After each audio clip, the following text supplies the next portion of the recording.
very much. I provided a document to the Secretary to table, just in relation to 5% deposits, but I just have a few questions at a high level for you, Secretary, about housing. Okay. Which are high level and hopefully pieces of paper and things that have hit your desk. So the government says that it's spending $43 billion on housing. I think it's actually more like $60 billion if you take into account all the on and off budget items over the course of their government. So if you go back 7 or 8 years, we were getting 220,000 houses, an average of 200,000 last decade. It looks like we'll hit an average of 170,000 houses a year under this government. What is happening with supply? You mentioned it in your opening speech. You said you thought it sounded good. How many houses do you think we'll get this year in Australia? So I don't have those estimates with me, Senator, but it might be the case that that when Housing Group appears, they might be able to give you that estimate. Okay. I mean, I think it? the point that I was making was that dwelling investment in the national accounts has been reasonably strong over the last year, and we're predicting it to be quite strong over the next 2 years. Okay. That, at the end of the day, is what's important for increasing supply in the economy. Okay. So you don't have a sense of the numbers, 200,000 houses, for example, more or less? I don't have those. No, I don't have those numbers in my head. I mean, I would just add that the government's been very clear that the target to meet 1.2 million homes is going to be a challenging one, but it's a target that is important to government. I mean, just because you spend a lot of money on something, it doesn't guarantee you get more of it necessarily, does it? I'm not sure where you're going, Senator. Well, I mean if there's additional dwelling, additional dwelling investment, sure. I think that I don't quite understand how that wouldn't lead to increases in. Sure. Like, if this is real investment, I'm not sure why that wouldn't lead to increases in housing supply. No, my question is more about the government's positioning about their They talk about $43 billion. You would have seen it in the minister's statements and speeches every day ad nauseum about bragging about billions of dollars being spent. But just because you're spending more public money, it doesn't necessarily guarantee that you're going to get more, does it? So the government's commitments around housing, and again, I'll have to get you to go to speak to Housing Group about the details, but there are a number of different elements that the government's committed to, including, in particular, investing in social and affordable housing, but also investing in housing or assisting in increasing the supply of housing for first home buyers, and all of that together. But there's no question that has to be supplemented with activity in the private sector in order to deal with these outcomes. And I think the government's also been very clear that part of the solution to the housing issues that we find ourselves in is rests with states and territories in terms of them changing and improving their planning and approvals and zoning processes. Okay, so with the housing targets, will any state or territory meet the housing target?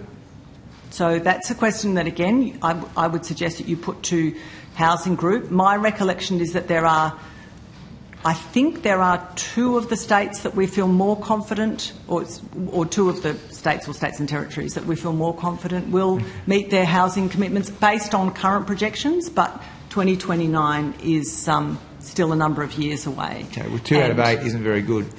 So with the Housing Australia Future Fund, which is part of this housing agenda, there were media reports 2 weeks ago saying that the Minister, Claire O'Neill, had read the Riot Act to the Housing Australia Future Fund Board, or the Housing Australia Board. Do you know what that was about? I don't know. No, I don't know what that's about. I know that the Minister has met with the Housing Australia Board. She's met with the CEO. Like all government enterprises, that's not unusual for ministers to meet with agencies and to be clear about their expectations and providing guidance so that, they're clearly operating in a way that the government is expecting. Now, how do you think it's going? I mean, it's been going for over 2 years. It's got $10 billion. It hasn't built many houses so far. Are you talking about how... The Housing Australia Future Fund, yeah. Well, I'm asking in the context of Housing Australia or Housing NIFIC? Housing Australia Future Fund. I mean, NIFIC was, of course... Housing Australia Future... Sorry, just to be clear. Yeah. I'll give you the clear question. Yeah. I don't want there to be any doubt about what the question is. The question is, in the context of the Minister reading the Riot Act, according to public reports, and this vehicle being in operation for 2 years now and having $10 billion, what is Treasury's view on the performance of that particular fund, the Housing Australia Future Fund, with its $10 billion? So, again, I think it would be useful for you to talk about this in detail with Housing Group when they come through, and I think Housing Australia are meeting with them. I think the honest truth is that we have learnt a lot about how to best operate the Housing Australia Future Fund over these first 3 rounds. The third round has just been announced, and there are lessons that were taken from the first 2 rounds to improve the effectiveness in this third round. And the third round is designed to deliver the full complement of houses that were always projected to be delivered under the program. Okay. I just want to fly through my topics because I know the Chair is trying to manage a very difficult group of people. That's a joke. It's a joke. So I just want to go to... I've just tabled a document, which is... I don't expect you to be... I'm not going to ask you horrible detailed questions about it, but it's just a document which is an FOI, which relates to the 5% deposit scheme. Now, the 5% deposit scheme is the government's policy to allegedly help people access a first house. Now, the evidence was, at the last estimates, that the government announced this 5% scheme in May, and then they commissioned modelling in July through the Treasury. Do you know anything about that modelling? It's at a high level. Okay. I am aware of that the modelling was undertaken, and I'm aware that the Treasury built a model, I think, drawing upon some work that had been done in the RBA between Peter Tulip and somebody else. Yeah, Saunders. I think that could be right. Yeah. So, I mean, the Prime Minister has been talking about the modelling. I assume you follow what he says about these Treasury programs. And he was saying that it was going to cause a 0.5% increase in house prices over 6 years. The Treasury evidence was, in fact, it was 0.6%, which is slightly different. But it appears that that's already been wiped out in the first month of operation with the data from October, which was the first month of operation, where you saw a 1.2% increase in house prices. So, but I'm not sure that you can't attribute that to be caused by the 5% deposit scheme. So you think the modelling... You stand behind the modelling? So what I would draw from the modelling, and I think we all have to be honest and modest about how challenging it is to forecast asset prices like housing prices. What I take from the modelling is that using that model, which is a comprehensive model of the housing market, it suggests that there would be... In fact, I wouldn't be precise about the amount. I would say a very small positive impact on house prices over the medium term. That's the conclusion that I would draw. That's it. So, I mean, this is what we received back from the Treasury, which is a redacted piece of paper.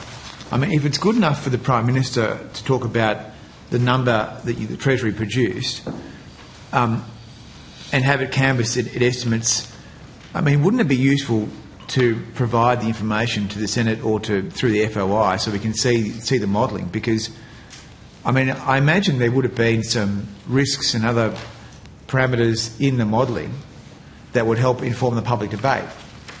You've got 2 minutes, Senator. So, Senator, I'm going as fast as I possibly can.